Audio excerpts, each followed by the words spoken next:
संघर्ष और साहस कालू की दुनिया एक छोटे अंधेरे कोने में शुरू हुई और वहीं खत्म भी हो गई, जहां उसकी मां की आखिरी गर्म सांस ठंडी पड्डी डीएच गई थी। वह अभी इतना छोटा था कि अपनी आंखें ठीक से खोल भी नहीं पाया था, लेकिन जन्म के पहले ही क्षण में उसे दुनिया की सबसे बड़ी सच्चाई का सामना करना पड़ा। वह अकेला था। उसकी मां की मौत के कुछ घंटों बाद ही उस छोटे से शरीर को भूख की पहली चुभन महसूस हुई। वह दूध की उस गर्माहट को खोजने लगा जो अब कभी नहीं मिल सकती थी। उसकी पतली सी म्याऊ की आवाज किसी भी बद्ध जानवर के शोर में दब जाती थी और उसे खिलाने वाला कोई नहीं था। अगले कुछ दिन कालू के लिए एक अंतहीन भूखी जंग थे। वह अपनी कमजोर टांगों पर खड़ा होने की कोशिश करता और रेंग कर उस छोटी सी जगह से बाहर निकलता जहां उसकी मां का शरीर पड़ा था।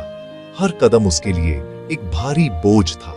वह कूड़ेदानों की तीखी गंध और लोगों के जूतों की तेज आवाजों के बीच भोजन की तलाश करता। उसे जल्दी ही समझ आ गया कि बाहर की दुनिया कितनी क्रूर है। जब भी वह किसी दुकान के पास पहुंचता तो लोग उसे भगा देते। कूड़ेदान से आने वाली बासी रोटियों या बचे हुए चावल की हल्की सी महक उसे उम्मीद देती, पर अक्सर बद्दे और ताकतवर आवारा कुत्ते या दूसरी बिल्लियां उसे दूर धकेल देती थीं। एक दोपहर जब भूख से उसका पेट बुरी तरह ऐंठ रहा था, उसने एक गली के नुक्कड़ पर एक मछली के कांटे की खुशबू सूंघी। वह कांपते हुए आगे बढ़ा। जैसे ही उसने उस फेंकी हुई चीज को खाने की हिम्मत की, दो बद्धी गुस्से वाली आंखें उसके ठीक ऊपर आ गईं। गली के सबसे बद्दे कुत्ते का गुर्राना उसके कानों में गूंज उठा। डर और भूख का टकराव हुआ। कालू की छोटी सी जान कांप उठी। वह हिल भी नहीं पाया। उसने अपनी आंखें बंद कर लीं, उम्मीद छोड़ दी। लेकिन तभी एक दूसरी आवाज आई।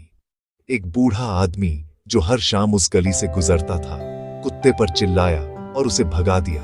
कालू को लगा जैसे उसकी सांस वापस आ गई हो। उस आदमी ने अपनी जेब से एक छोटा सा फटा हुआ बिस्किट निकाला, उसे जमीन पर चूर चूर किया और कालू के सामने रख दिया। कालू ने पहली बार महसूस किया कि यह दुनिया सिर्फ खतरों से भरी नहीं है। उस छोटे से बिस्किट के टुकड़े में सिर्फ भोजन नहीं था, बल्कि एक वादा था कि शायद वह अकेला संघर्ष करते हुए भी जी सकता है। उसने धीरे धीरे डरते डरते वह बिस्किट खाया। वह स्वाद जिंदगी की उम्मीद जैसा था। उस दिन से कालू ने जीना सीख लिया।